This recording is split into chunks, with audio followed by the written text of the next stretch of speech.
আল্লাহ পাক রব্বুল আলামিন 12টি মাস দিলেন, আরবি মাস 12টি মাস দিলেন।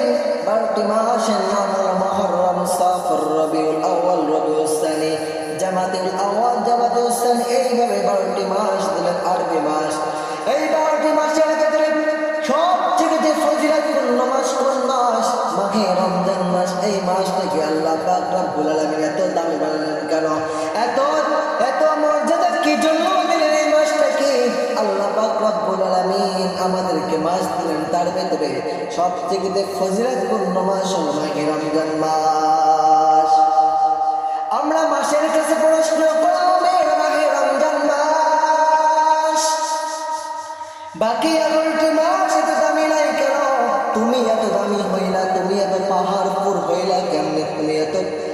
তুমি এত পাহাড়পুর হইলা কেমনে? ওই মাস থেকে বললেন, এ আল্লাহর বান্দা, তুমি শুনে নাও, আমি এত পাহাড়পুর, আমি এত মর্যাদা কি জন্য পাইলাম? তুমি শুনে নাও।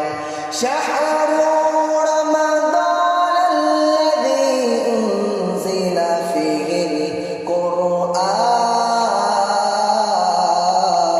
কুরআন। জোরে বলো আল্লাহু আকবার।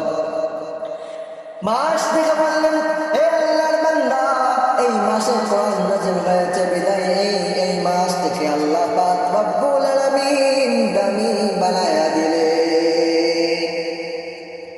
আমরা বুঝলাম এই মাস তোমার বুকে কোরআন নাযিল হয়েছে বিদায় তোমার মর্যাদা বেড়ে গেল।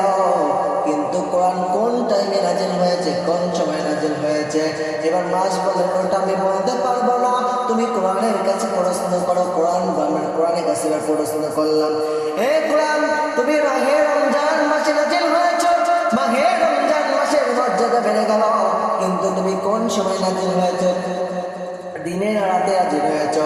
কোরআন সুন্দর করে জবাব দিয়েছেন, ইন্না আনজালনাহু ফি লাইলাতুল কদর। কোরআন সুন্দর করে জবাব দিয়ে বলছেন, আমি লাইলাতুল কদরের রাতে আমি নাযিল হয়েছি, তার জন্যই লাইলাতুল কদরের মর্যাদা বেড়ে গেল। সুবহানাল্লাহ। তাহলে কোরআন নাযিল হয়েছে মাহে রমজান মাসে, মাহে রমজান মাসের মর্যাদা বেড়ে গেল। কোরআন নাযিল হয়েছে কদরের রাতে, কদরের মর্যাদা বেড়ে গেল।